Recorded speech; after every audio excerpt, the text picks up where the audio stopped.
समझाया है मैया रोधन मत करे, मैं उस नारायण से बदला लूंगा अपने भाई के मारने का। और समझा करके घर से तपस्या करने के लिए चला गया।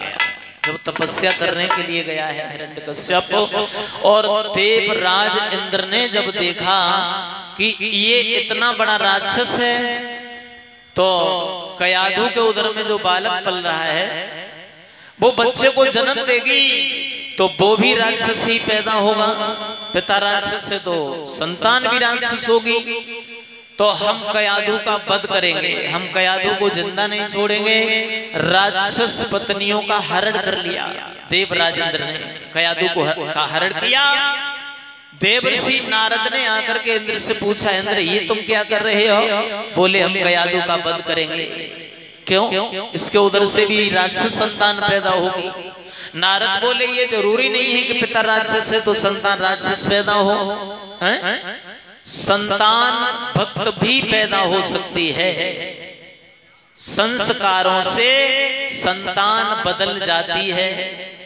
पिता अगर राक्षस है तो संतान भक्त हो सकती है, और पिता अगर भक्त है तो संतान राक्षस भी हो सकती है।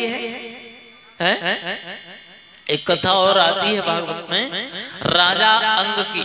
अंग महाराज बड़े धर्मात्मा थे, बहुत अच्छे राजा थे, लेकिन उनके घर में जो बेटा पैदा हुआ था वो नास्तिक दुष्ट प्रवृत्ति का, जो बेटा के कारण बाप को घर छोड़ के भागना पड़ा था। तो जरूरी नहीं है, इसके उदर में तो भक्त बालक पल रहा है। कयाधु को छुड़वा दिया है इंद्र से,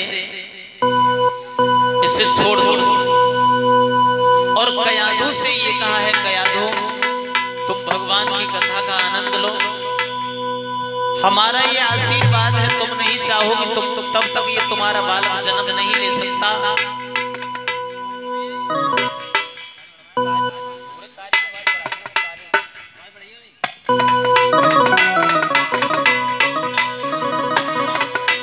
और इधर हिरण्यकश्यप तपस्या करने लगा है। कैसी तपस्या की है इसने? घोर तप किया कि तप बैठो छाती ताने, अरे पर से सी हो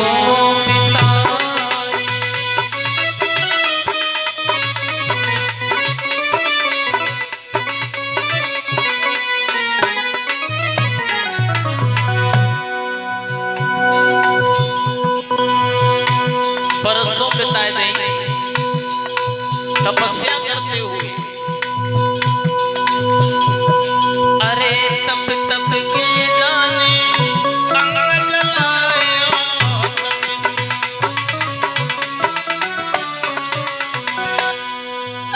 जाने सब कुछ ही सलायो, जाने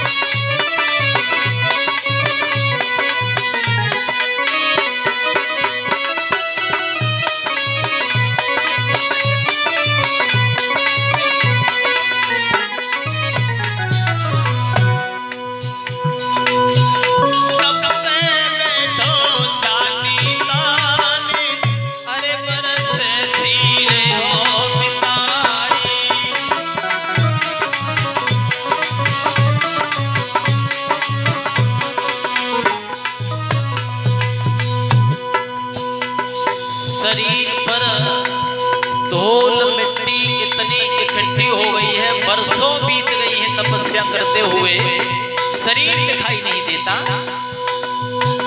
शरीर पर धूल मिट्टी लग गई है, उस पर घास उग आई।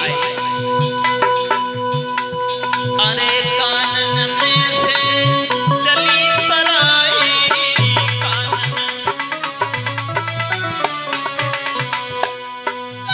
जाने पाड़ी का सदन आई, जाने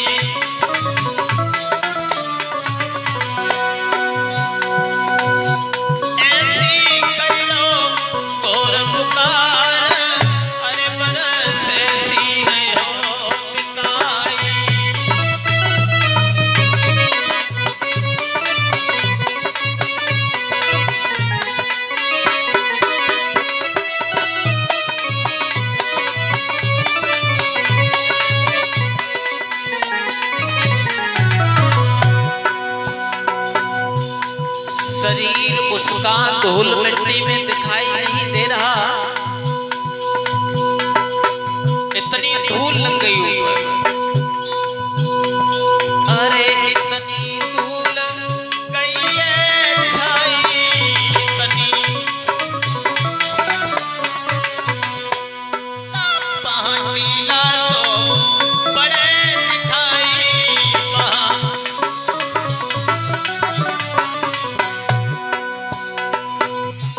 ब्रह्मा आए देना वरदान, अरे बरसे सीने हो पिताई।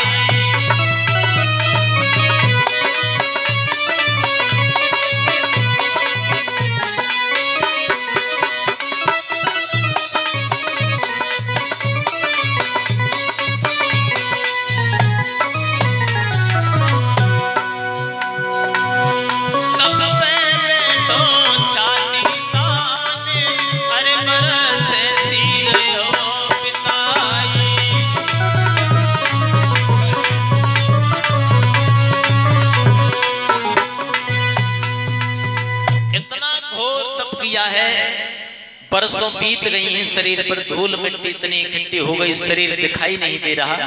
ब्रह्मा ने देखा अब तो हमें जाकर के वरदान देना चाहिए, इतना घोर तप किया है हिरण्यकश्यप ने तो अपना शरीर जला के रख दिया।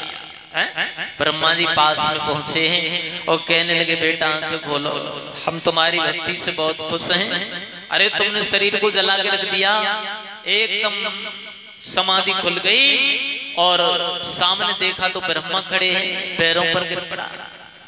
प्रभु आप धन्य हो, आप हमारी पुकार सुन करके चले आए। ब्रह्मा जी कहने लगे तुम वरदान मांगो। अरे तुमने क्यों तपस्या की है, इतना घोर तप किया? तो कहने लगा है प्रभु अगर आप वरदान मुझे देना चाहते हो तो मुझे एक ही वरदान दे दो। बोले बताओ कौन सा वरदान चाहते हो? तो कहने लगा मुझे अमर बना दो। तो ब्रह्मा जी कहने लगे ये तो वरदान तुम्हारा असंभव है, हम खुद अमर नहीं है, तुम्हें अमर कहां से बना दे? अरे मृत्यु तो हमारे साथ ही जन्म लेती है, हमारा जब जन्म होता है मृत्यु साथ ही जन्म लेती है। जो इस मृत्यु लोक में शरीरधारी आया है उसे एक दिन जाना पड़ेगा। कोई आगे जा रहा है, कोई पीछे जा रहा है, आया है सो जाएगा राजा रंक फकीर। कोई हाथी चढ़ चले, कोई बंधे जात जंजीर। कोई आगे जा रहा है, कोई पीछे जा रहा है, लेकिन जाना सबको है। कहां पर जाना है? सबको शमशान में जाना है। शमशान, पैसे वाला आदमी मरता है वो भी शमशान में जाता है, गरीब मरता है वो भी शमशान में जाता है। सबकी दो मुट्ठी राख होनी है, इतना हो सकता है। बड़ा आदमी है तो कफन कीमती खरीद सकता है, बाकी जाना सबको वहीं पर है। तो इस वरदान को हम नहीं दे सकते, आप और कोई वरदान मांग लो। तो कहने लगा है प्रभु और वरदान अगर आप देना चाहते हो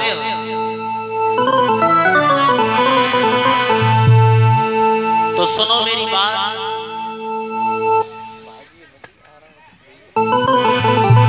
कि कुछ अधिक नहीं बस इतना ही, और नीचे न मरो ऊपर न मरो।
न मैं ऊपर मरो न नीचे मरो न रात में मरो न दिन में मरो न भीतर मरो न बाहर मरो। वरदानों की झड़ी लगाए हुए ब्रह्मा जी कहने लगे भैया रुक जा, अरे कितना मांगेगा तू, तेरे जैसा मांगने वाला आज पहली बार हमें मिला, पर तेरे जैसी तपस्या किसी ने नहीं की, इसलिए हम देने से भी इनकार नहीं कर सकते। और बोला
तो आज वरदान ब्रह्मा जी दे रहे, वरदान में हमें ज्यादा कुछ नहीं चाहिए।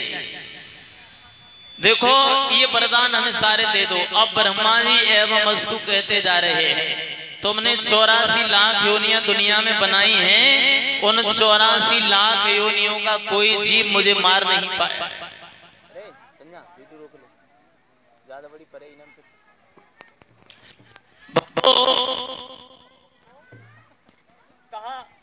Hello hello